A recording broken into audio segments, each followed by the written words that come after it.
polémique. Qu'il vous souvienne, s'il y a un dossier sur lequel le régime en place était très attendu dès l'entame de l'exercice du pouvoir, c'est bien celui-là.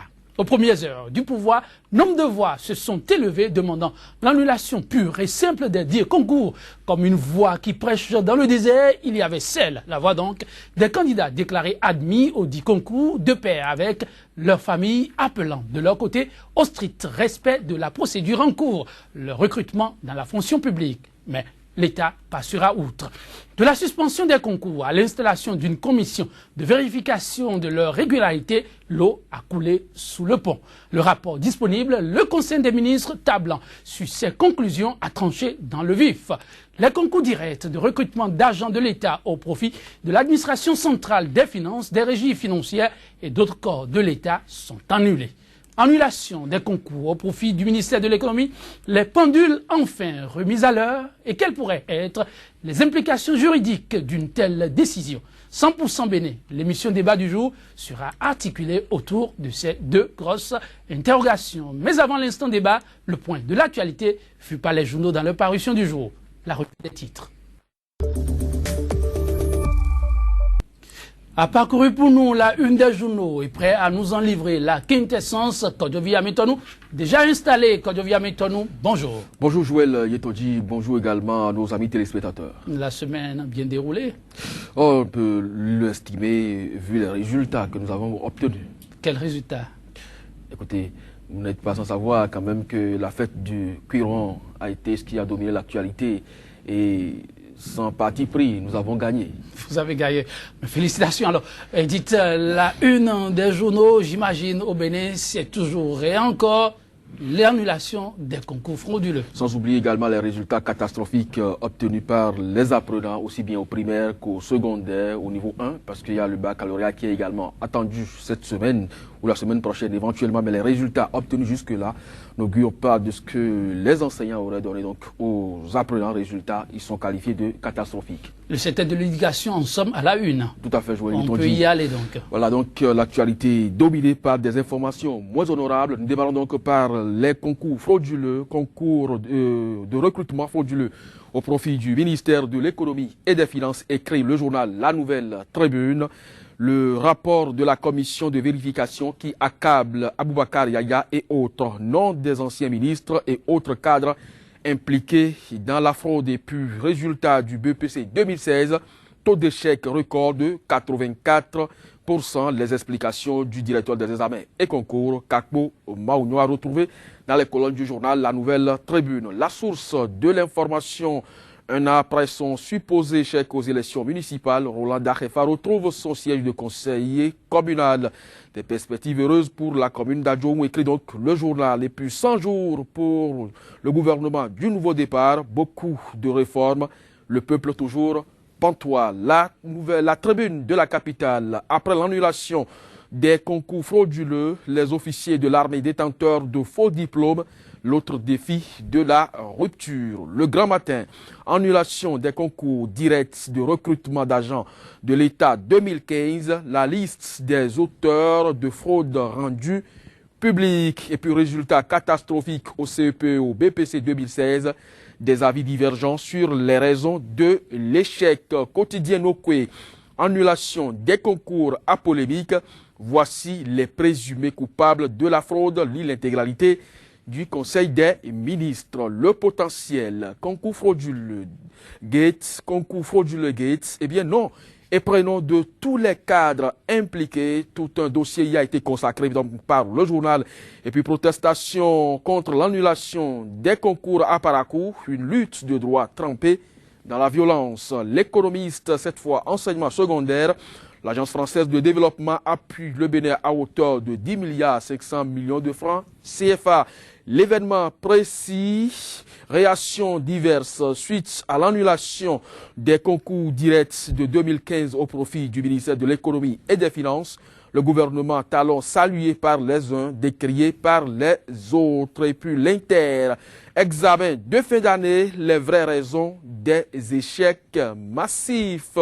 Nord-Sud quotidien, que vous allez donc constater avec ce journal l'intégralité donc du Conseil des ministres avec les décisions prises jeudi dernier. Annulation des concours frauduleux, les marcheurs de Parakou compromettent Yaya. Et puis nouvelle expression pour terminer, 100 jours du président Patrice Talon, du bon grain et de livret. Et puis Conseil des ministres du 7 juillet dernier, liste complète des personnes impliquées dans les concours annulés de 2015. Joël Dietondi, ce sera donc tout pour le compte de la une des journaux de ce lundi. Merci. Mais il paraît que la fête se poursuit de l'autre côté du Portugal, de votre côté aussi, parce que je me fais inviter déjà. Oui, vous aurez donc le temps de le constater juste à la fin de votre émission, parce qu'il ne faut pas passer sous silence un événement aussi heureux. Merci donc à vous. Place à présent au débat matinal consacré à l'analyse de l'actualité béninoise. C'est juste après cette bande-annonce. Sika TV fait désormais escale dans chacun des pays africains. Escale numéro 1, le Bénin.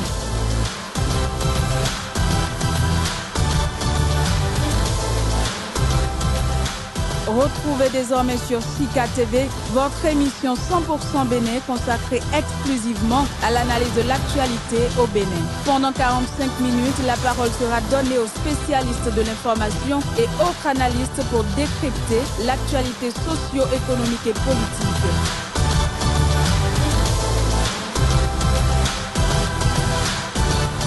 « 100% Bénin, c'est du lundi au vendredi sur Sika, le vrai visage de l'actualité en Afrique. Des actes administratifs dépourvus d'existence légale, copies disparues, liste de candidats et déménagements introuvrables, de nombreux cas de violation des lois et tests en vigueur en de très nombreux articles. Ces constats alarmants infime partie des conclusions du rapport de la commission chargée de la vérification de la régularité des concours organisés en 2015 au profit du ministère de l'économie et des finances sont définitivement scellés le sort des concours. Dans le cas des admis, c'est la stupeur, la consternation. Annulation des concours dits frauduleux, de l'injustice à l'équité ou tout le contraire. Deux regards croisés sur ce plateau pour apprécier le verdict du Conseil des ministres. Maître Tchakwe, avocat au barreau de Cotonou au Bénin, il est l'avocat des lauréats. Maître Tchakwe, bonjour. Bonjour, mon ami, monsieur Etondi Joël. Et merci de répondre à notre invitation. Tout le plaisir était à moi d'être ici. En face de lui, vous le constatez, lui, il a non. Le second invité, Martin Asogba, membre actif de la société civile. Il était l'un de ceux ayant donné la voix et demandant expressément l'annulation des 10 concours. Donc, le président de l'ONG Alcrel, l'association de lutte contre la corruption, le racisme, l'ethnocentrisme et le régionalisme. Et donc, sur ce plateau, Martin Asogba, bonjour. Bonjour, monsieur le journaliste, et bonjour à toutes les spectatrices et spectateurs de notre télévision Sika TV. Merci à vous pour la disponibilité. Ce n'est pas évident, en dépit de l'âge, on sait être matinal. Vous savez, quand les actions concernent l'État, quand ça concerne le pays, je m'efforce toujours d'être présent et de venir donner ma voix. On est plutôt honoré. Concours direct de recrutement d'agents de l'État au profit de l'administration centrale des finances, des régies financières et d'autres corps de l'État. Le Conseil des ministres, en sa session du 7 juillet dernier, s'est officiellement prononcé. Le verdict, Martin Asogba, est implacable. Ah oui, moi je remercie le gouvernement de M. Patrice Talon d'avoir, en fin de compte, au finish, après la suspension et après les différentes auditions de certaines personnes. Moi, j'ai planché devant la commission et j'avais des informations que j'ai données à la commission. J'ai dit aux membres de la commission que j'ai des informations comme quoi il y a des gens qui ont été démarchés, des gens dont les enfants ne sont pas sur le territoire. Et qui sont admis. Et on leur a promis. Mais il s'est fait que la personne avec qui moi j'ai eu à parler, la personne qui est venue vers moi pour me dire, au fond, ce que les gens disent est vrai, la personne a eu à me dire que on l'a démarché, on lui a demandé de venir donner de quoi mettre le nom de son enfant qui n'est pas au pays. Et elle a dit, niet, qu'elle ne veut pas rentrer dans ce jeu-là. J'ai donné le nom aux membres de la commission. Si les membres de la commission m'écoutent, au moment où nous sommes en train de parler, ils savent bien que je suis venu leur faire un tel rapport. Et donc, à partir de là, moi, je me dis que le concours doit être annulé. Parce que, vous savez, dans la vie, vous allez me parler de chance.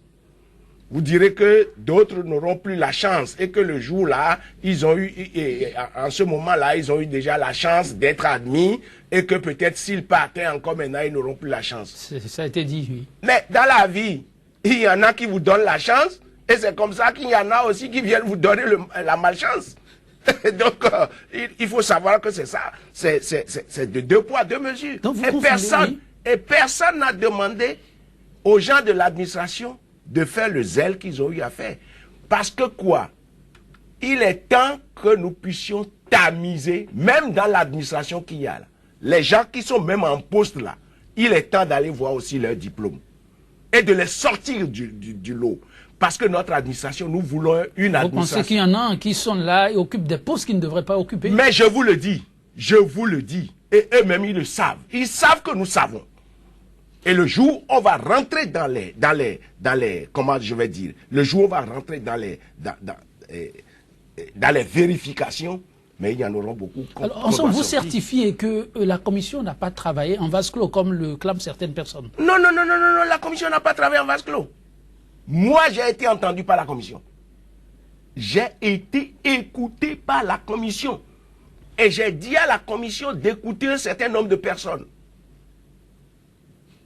Si, j'ai demandé à la commission d'écouter un certain nombre de personnes. Alors, Maître Tchakpe, prise au dépourvu, vous qui, de l'entame de ce dossier, avez crié à corps et à cri qu'on ne saurait annuler ce dossier. Le verdict est tombé. Merci beaucoup. Je crois que, je ne veux pas dire mon père, mais plutôt mon ami Assoba est là. Et vous savez, une seule question je voulais donc lui poser. Est-ce qu'il a eu à verser des éléments au dossier après au dossier donc de la commission, en dehors de ce que lui aurait donné comme information, des éléments donc de preuves tangibles par rapport donc à ce qu'il a dit? Parce que je peux vous dire quelque chose, personne n'est donc pour la fraude, il faut qu'il comprenne donc ça. Et je l'ai toujours donc dit, et je ne cesserai jamais donc de répéter, une administration qui est déjà politisée, où on sent aujourd'hui que quand vous prenez l'administration publique, excusez-moi le terme, je ne dirai pas donc de n'importe quoi, c'est qu'elle ne sert donc pratiquement à rien et qu'il faut ajouter à cette administration des fraudeurs, c'est-à-dire que si vous voulez, des délinquants, je crois que il vaut mieux priver le pays donc de l'administration. Mais encore faudrait-il que pour faire établir donc des preuves d'une fraude ou d'une prétendue fraude, qu'on aille vers donc des éléments. Parce que si je comprends très bien monsieur Assoba, la personne lui aurait dit, qu'elle aurait été démarchée. Ce qui veut dire quoi? Que même pour organiser donc les concours, on va même solliciter, vous n'allez plus même déposer donc les dossiers, mais on va donc solliciter pour dire, si vous voulez, il y a des places donc disponibles, payez, et puis vous verrez donc à la fonction publique. Absolument. C'est ce que je dis. Les gens le font. Ce qui serait donc dangereux pour un État. Mais encore faudrait-il, d'accord, que ces gens-là puissent déjà payer et qu'ils soient admis, parce que si on vous donne dans l'un ou dans l'autre, ce qui est sûr, lorsque vous allez, c'est que vous-même déjà, vous êtes complice de l'infraction, ou à défaut d'être complice, c'est que vous participez en réalité à cette forme donc de criminalité que j'appelle donc que moi je trouve criminelle. Donc partant donc de ce moment, personne ne peut donc accepter donc ça. Mais encore faudrait-il que lorsque vous alléguez donc des faits, dans le cadre d'une situation aussi grave, vous puissiez